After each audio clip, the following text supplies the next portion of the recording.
My name is Caitlin, a 38-year-old woman who has recently become passionate about budget-friendly cooking due to the severe inflation. I have been working hard to develop affordable yet stylish recipes that can impress my daughter, who loves fancy Western cuisine. While I believe that small daily savings are essential, there are people in this world known as cheapskates. I first encountered their existence when my marriage to my husband was decided, about a decade ago. It all began when I went to my husband Brett's house to greet his family and announce our engagement. Although Brett had warned me beforehand, saying, "My mother is a bit of an odd person, so please don't mind her," I found it impossible not to be bothered by her, as she was a truly extraordinary eccentric beyond my imagination. When my mother-in-law offered me tea, saying, "Here, have some tea," and I was about to drink it, Brett subtly stopped my hand. I asked him what was wrong, and he replied that he thought it would be better not to drink it. When I inquired why, he gestured with his chin towards the kitchen, telling me to look over there. Apart from my mother-in-law wiping the dishes, it seemed like an ordinary scene, but then I noticed something that made me realize what Brett was trying to say. I felt goosebumps all over my body as I saw used tea bags hanging near the sink. With a look in his eyes that seemed to say, "You don't know how many times they've been reused, so it's best not to drink it," I nodded in agreement to Brett.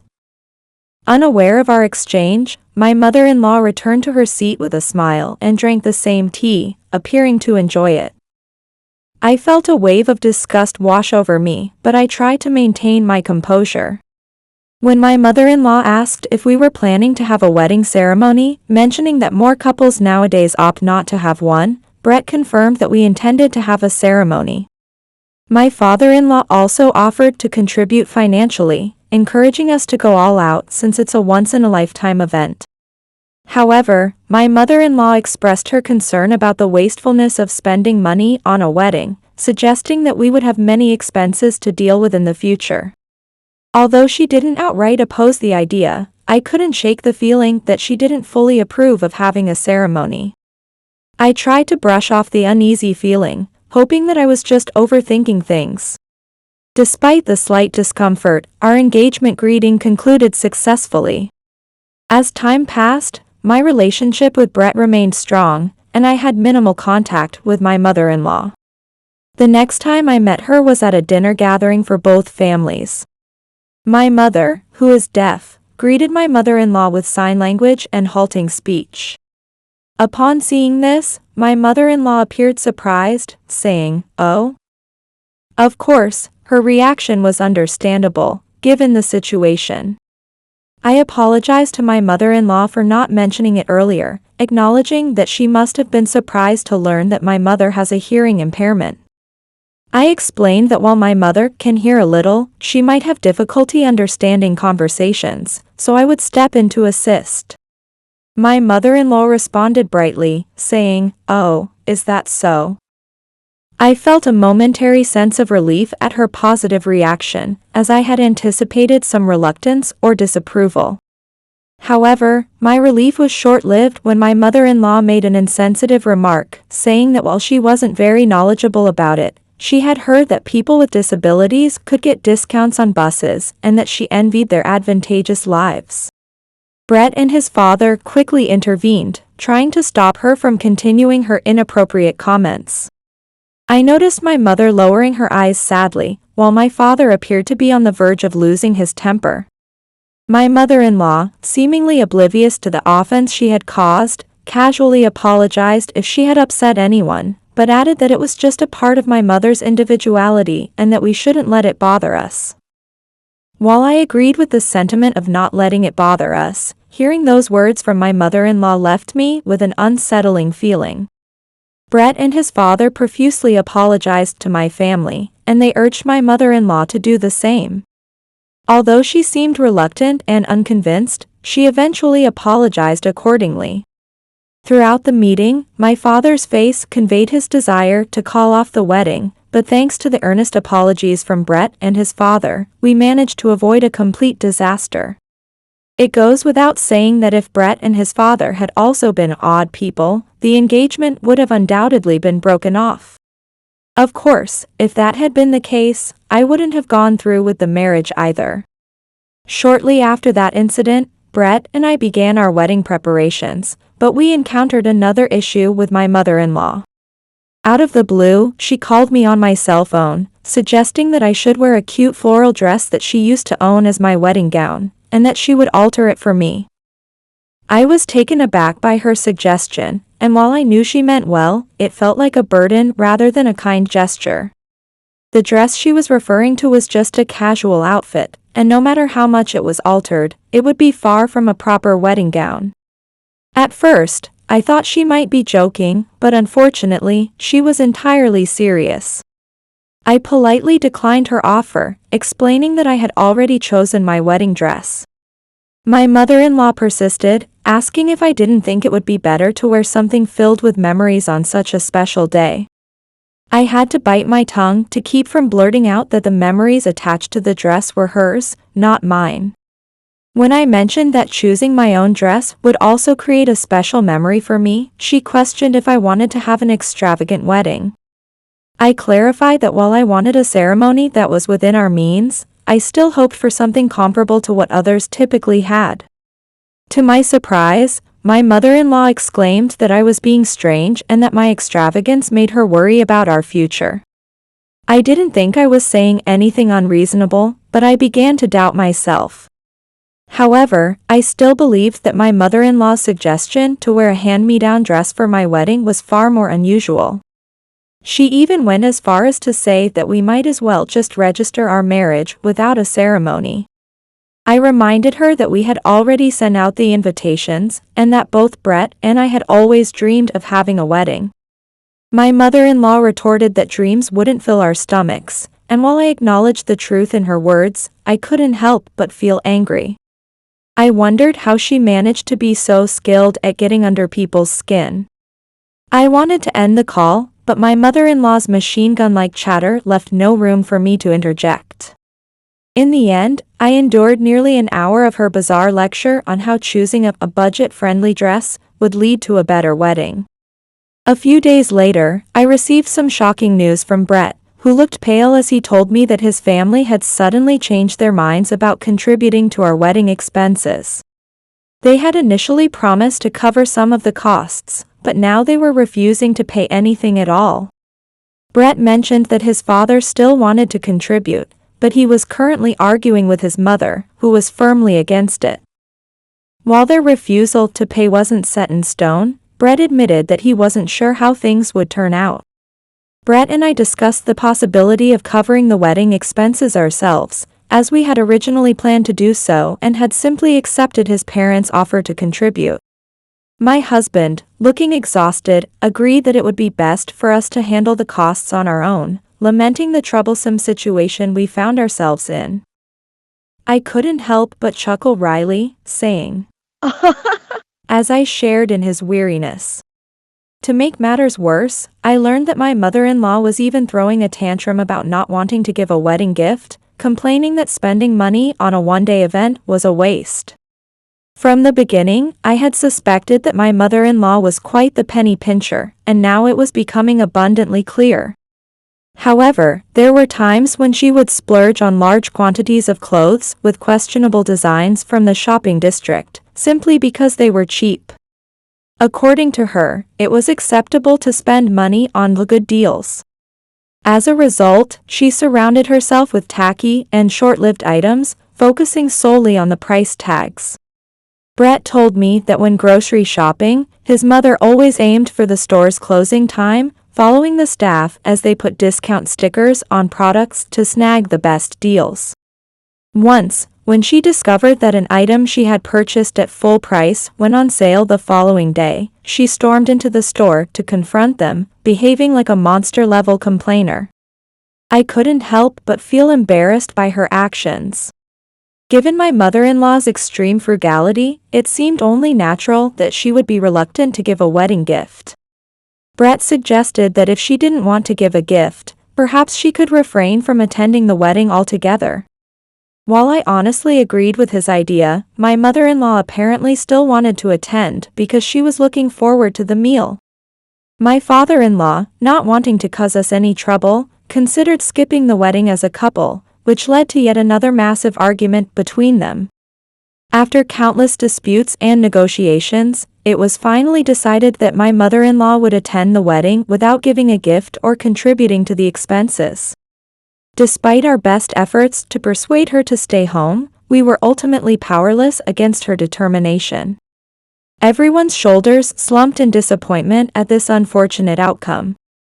To make matters even more absurd, on the day of the wedding, my mother-in-law brought a set of Tupperware containers with her, intending to take home some of the food. Fortunately, the venue staff stopped her, citing hygiene concerns, but she seemed to be under the impression that it was an all-you-can-eat buffet. She proceeded to drink excessively, go to other people's tables to ask for their food, and generally behave in an appalling manner. Needless to say, in the following days, Brett and his father once again came to apologize profusely to my parents.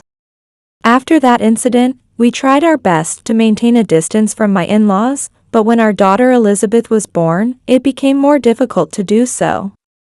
I wanted my father-in-law to see his granddaughter, and my mother-in-law, despite her flaws, seemed to adore her grandchild, constantly pestering us with phone calls asking when we would visit. This was despite the fact that we had rarely visited my in-laws before. I thought I could endure a few days of visiting for the sake of my daughter, but gradually, even that became increasingly difficult.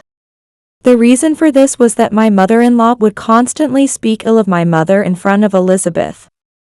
She would say things like, "It must not be fun to talk to the grandma with bad ears, you can't play with grandma with the bad ears, and who do you like more, grandma with the bad ears or me?" Not only did she refer to my mother as the grandma with bad ears, but she also never missed an opportunity to assert that she was the better grandmother. It seemed that she was jealous of the fact that Elizabeth was more attached to my mother than to her. The blade of jealousy born from her desire to be the favored grandmother was directly aimed at my mother. Once, when she told Elizabeth, "The grandma with bad ears is older than me, so she'll probably die soon," I finally lost my temper.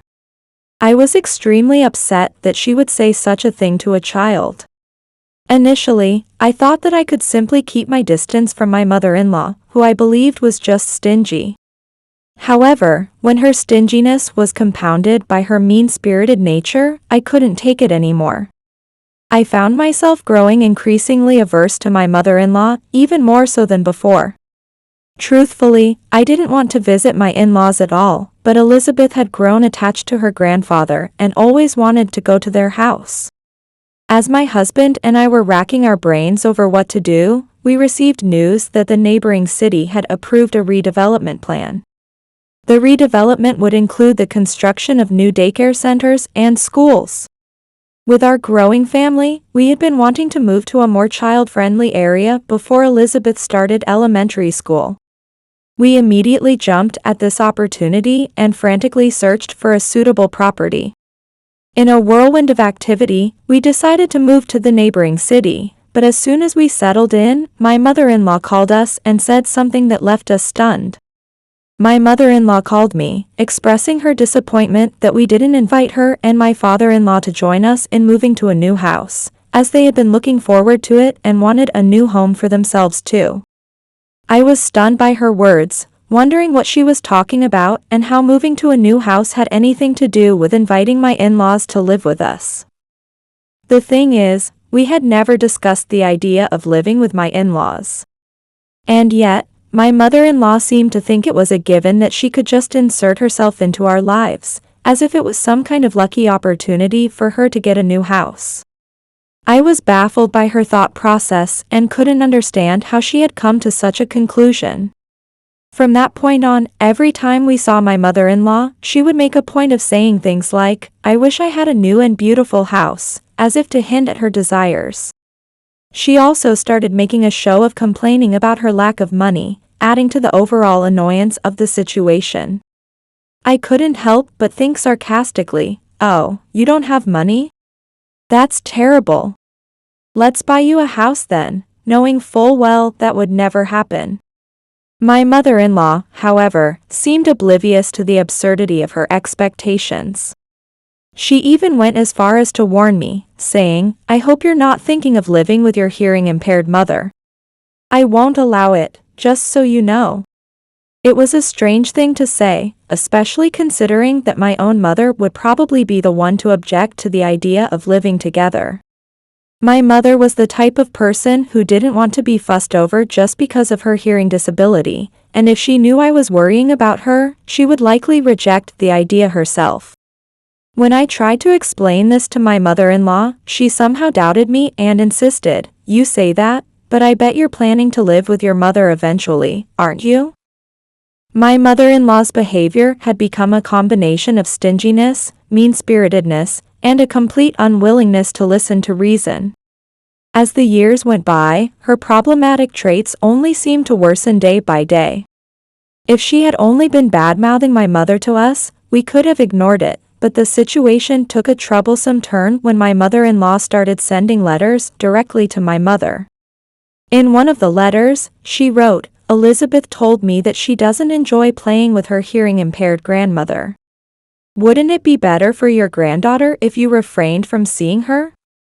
Of course, my mother didn't engage with my mother-in-law's nonsense and never complained about the letters, but my husband, father-in-law, and I were furious about her actions. We wanted her to stop fueling the flames of jealousy towards my mother over our daughter. However, we knew that our mother-in-law was not the type to listen to reason. We considered cutting ties with her, but since we lived in the same state, it didn't seem like a realistic option. In reality, simply declaring that we were cutting ties would only work if there was a significant physical distance between us. Knowing my mother-in-law, she would likely ignore our wishes and continue to involve herself in our lives.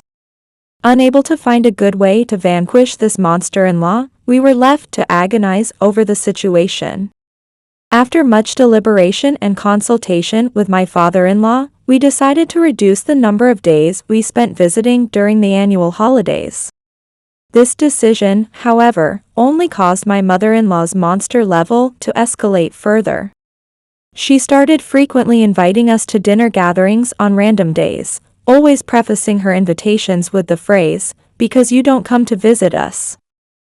The locations varied, sometimes at my in-laws' house and other times at restaurants. We couldn't decline every single invitation, as they were so frequent, and we found ourselves with even more contact with my mother-in-law than before. It was a complete miscalculation on our part, and I began to wonder if it would have been easier to just continue visiting as we had in the past. Although these gatherings were shorter in duration compared to the holiday visits and didn't involve overnight stays, my mother-in-law still managed to pack in plenty of disrespectful behavior in that limited time. Her rudeness had reached a level that was almost admirable. When we had dinner at my in-laws' house, my stingy mother-in-law would serve us leftovers from the previous day as the main dish, and it was often clear that the food had already been partially eaten. When we went to restaurants, she would conveniently forget her wallet every single time. These so-called dinner gatherings were nothing more than a way for her to dispose of her leftovers or to mooch off us for a free meal. I lost count of how many times I wanted to tell her off for her audacity.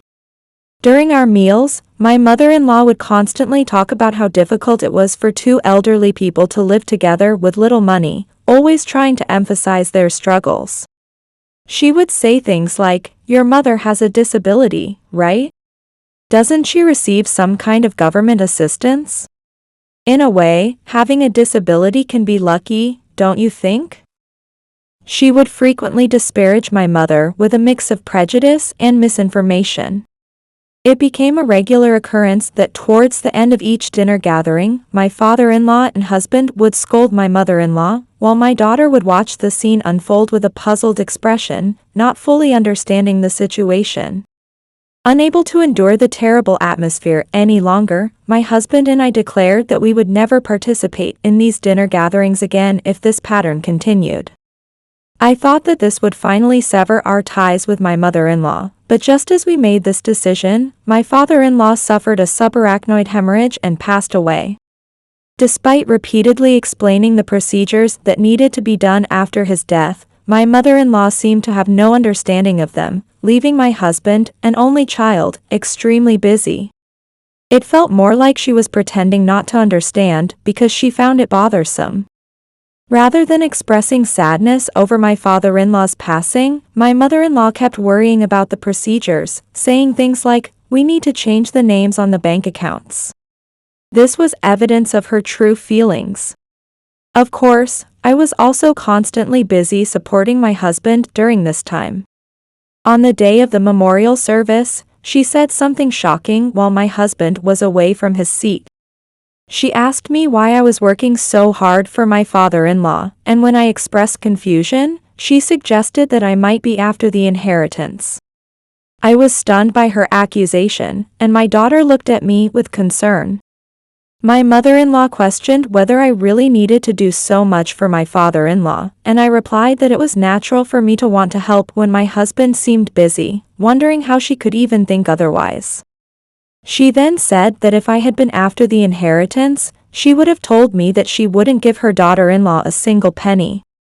Needless to say, I was utterly astonished by the smile on my mother-in-law's face as she expressed her genuine relief.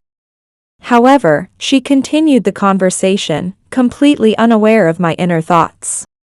She remarked on how nice society was, where money came in just because someone died, and how the surviving family members were lucky in a way. She then brought up my mother's hearing disability, speculating that we might receive government support for the funeral expenses because of it. She asked if people with disabilities received more insurance money and how much it might be. She even asked when my mother was going to die and requested that I give her some money when that happened, since we were family. I was speechless at the discrepancy between her smiling face and the words she was uttering. Government support? Insurance money? Asking when my mother would die? I couldn't believe she could ask such things with a grin on her face. Just as I was about to snap and tell her to stop, my 5-year-old daughter spoke up with a strangely mature air. She asked my mother-in-law what the toilet paper in her bag was for. My mother-in-law was taken aback, and I went over to my daughter's side. Although I felt it was a bit rude, I took a peek inside my mother-in-law's bag. To my surprise, there were 2 rolls of unwrapped toilet paper inside.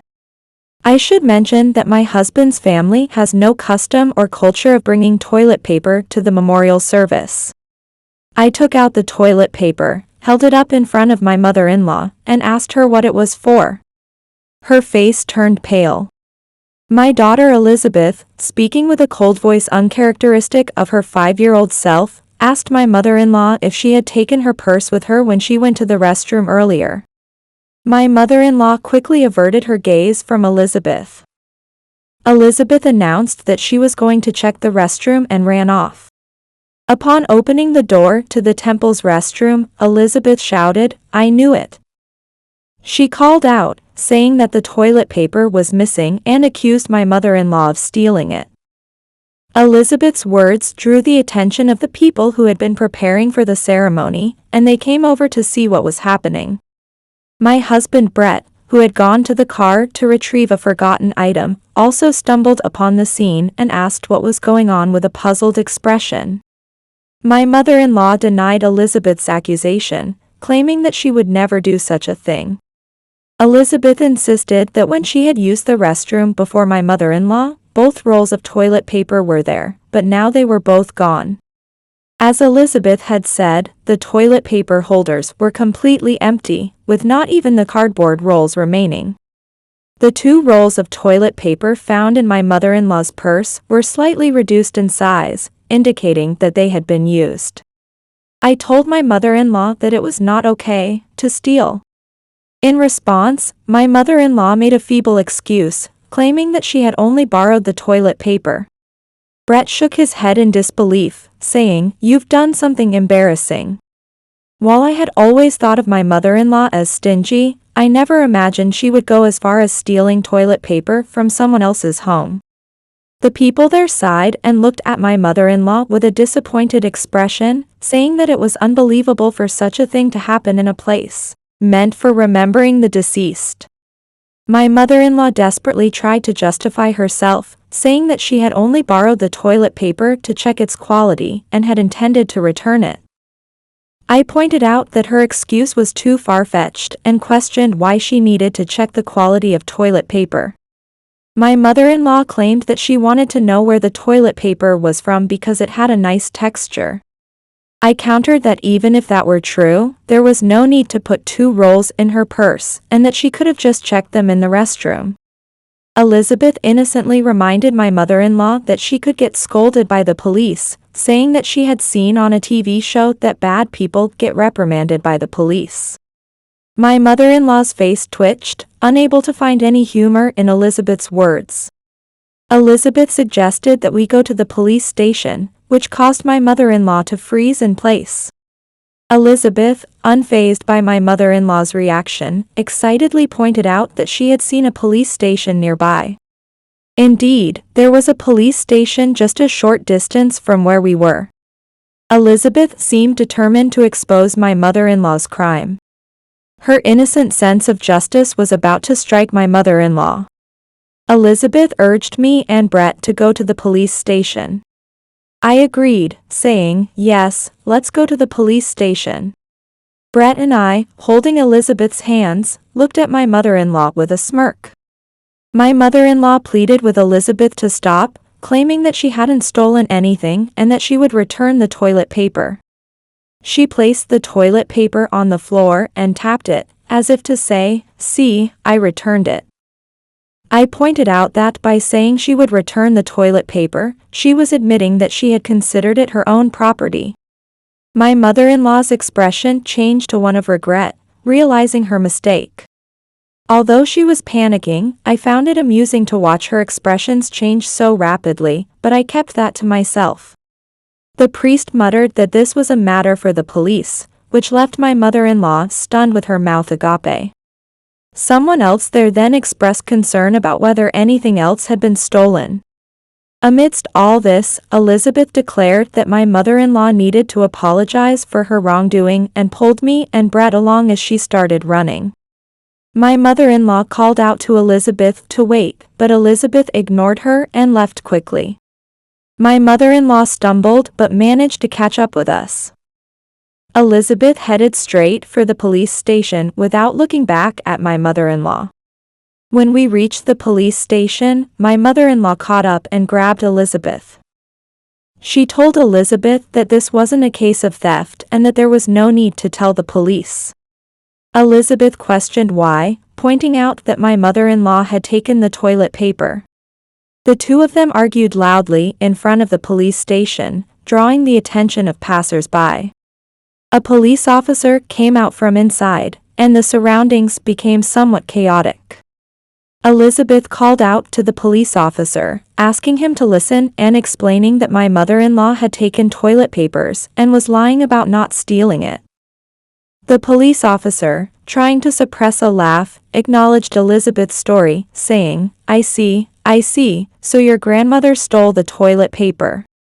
The police officer must have been stunned and amused by the idea of someone stealing toilet paper from someone else's home, rather than something like shoplifting from a supermarket.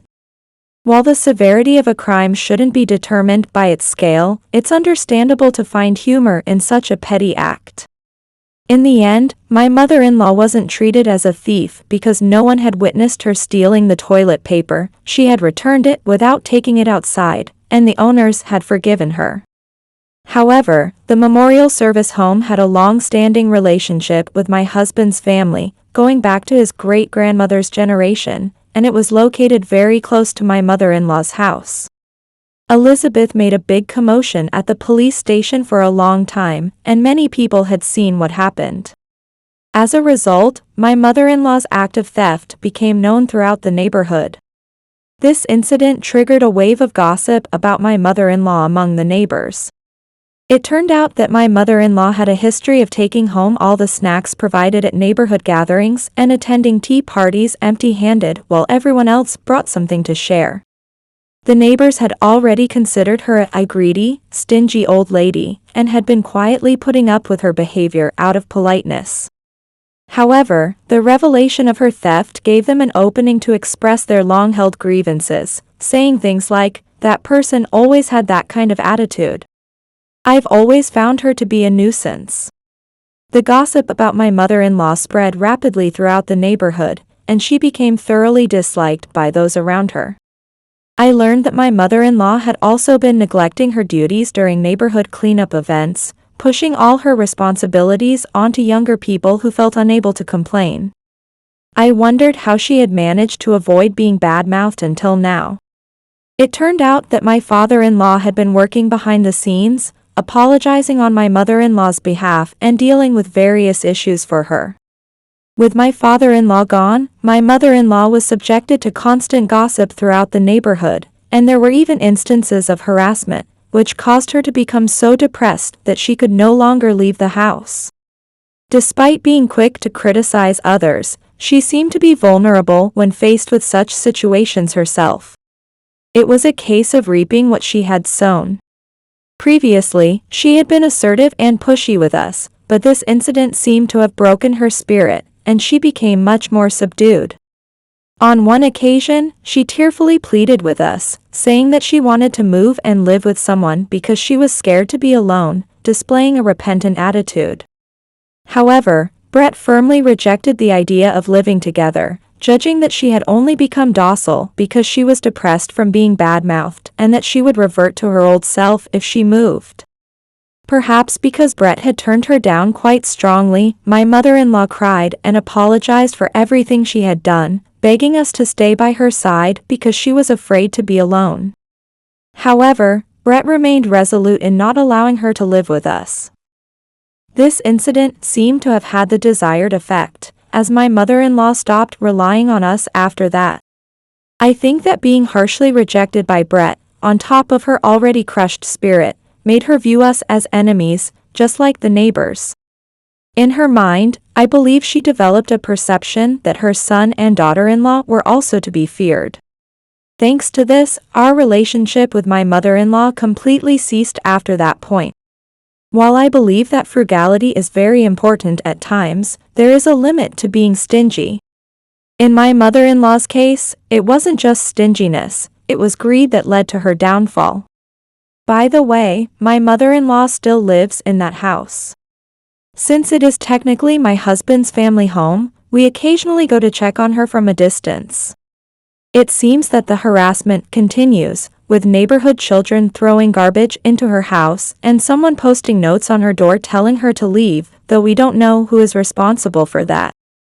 I think she should consult the police about these issues, but it seems that she has also developed an aversion to the police since the toilet paper incident, so even if she wants to seek help, she may not be able to. Or perhaps she is still too scared to go outside. While I do feel a little sorry for her, everything that has happened is a result of her own actions. I hope that she will humbly accept and come to terms with the consequences. As for our family, our daughter has grown up and is now in elementary school.